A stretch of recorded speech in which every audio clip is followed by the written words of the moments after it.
Jamie is a professional counselor who owns a private practice and works as a rehabilitation counselor in Northeastern Colorado.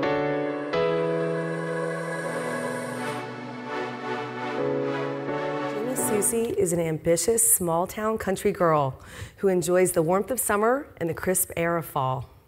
She lives with her husband and 3 children, enjoying time with family and friends. Jamie is a professional counselor who owns a private practice and works as a rehabilitation counselor in Northeastern Colorado. Please welcome Jamie.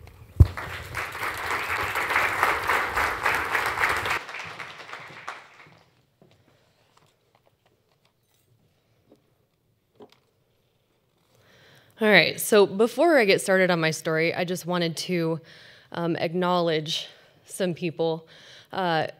First of all, Jen for getting me here, saying that my story needed to be told, and EJ for dressing me.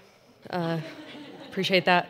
The friends of mine that made the trek up here in the snow and the sleet and the rain and all of that. My beautiful daughter, Abby, my husband, Kyle, and my adorable son, Garrett, who's 8.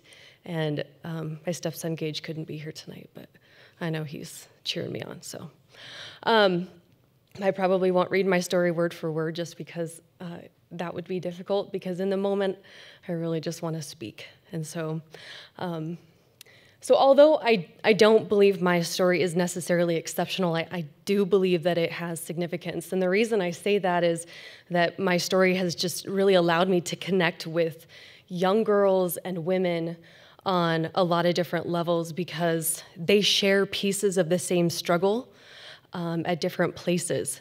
And that struggle is about defining, pursuing, and obtaining what we call beauty. My first concept of that term, of course, as a child would come to me through watching women in my family, or seeing things on television, or seeing things in magazines that would define what that meant. What I quickly learned was that it was going to be really impossible for me to achieve that kind of beauty that was portrayed for me in media, because the body that I was living in felt incredibly awkward and disgusting and just out of place. And so what I began to do was hate my body, and I began to punish it by starving it. And in this conquest of trying to achieve and possess this idea of the unattainable beauty that I learned was of most importance. So as a middle school girl, that began a 20-plus year battle with anorexia and bulimia, and that has been a constant, vicious battle within and against myself, both mentally and physically. This body has carried 2 beautiful children. It continues to carry forward, even though I have obviously had hatred towards it and perceived its form as a betrayal. The reality is that my ongoing struggles throughout adolescence and adulthood with depression and anxiety constantly felt heavy. And I could only conceive that that heaviness was related to this disgusting form that I had, and that I needed to be smaller and take up less room, feel more beautiful, be thin and desirable. That would fix it. Unfortunately, my efforts to achieve that concept of perfection and beauty compromised my body's ability to continue a college volleyball career, and I had to give that up. The illness has robbed me of my strength to hold my son at times. It's robbed me of the energy to spend time with my family, all in the name of achieving and possessing beauty. It's complicated friendships, my marriage, and my ability to work as a mental health therapist. The truth is that I knew I had it in me. I knew I had substance. I had something to offer people, that I could make a difference in their lives. I was even able to get a master's degree in mental health counseling, and even in the midst of all of that, pursuing a successful career in the field, I still wanted to be beautiful. It was almost as if I had to prove that I could exist, that I could take up space And beauty was the way to do that. It didn't matter how smart I was. It was this concept of perfection through beauty. So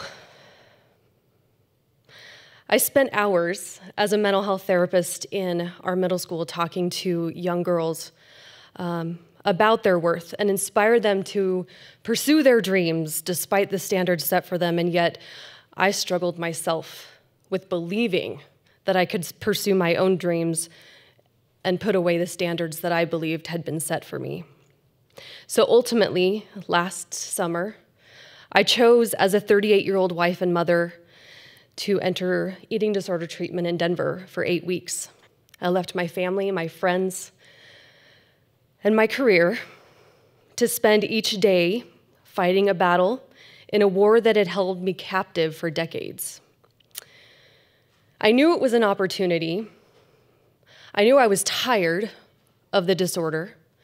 It was almost like I walked in the door and handed all of this baggage over to this treatment team and said, I don't want this anymore.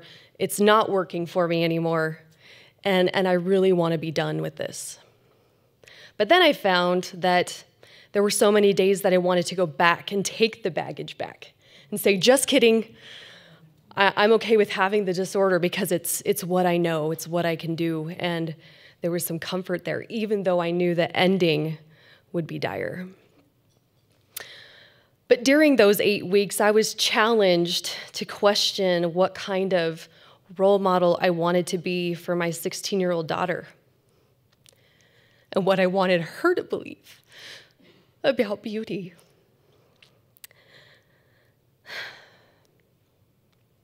I knew I was being asked. I was asking myself to jump, and I wasn't sure I could do it. But I stuck it out. And I did it for 8 weeks. And when I knew it was almost time to go back home, I wondered if I would have the strength to go back to my family in a different form that 8 weeks earlier I would have considered completely repulsive and disgusting. And would I be strong enough to face the battles every day and every moment? But I realized how confident I could be in my strength the day that I left treatment. And my son ran to me, and I scooped him up in my arms. And he realized that I was holding him, and he said, "Mom, you can hold me now. It's working." So what I've learned through this is that even through that brokenness, I was able to create something so beautiful. And that's what my friends and my family see. And I can put those standards aside. And I got to define that for myself again. Thank you.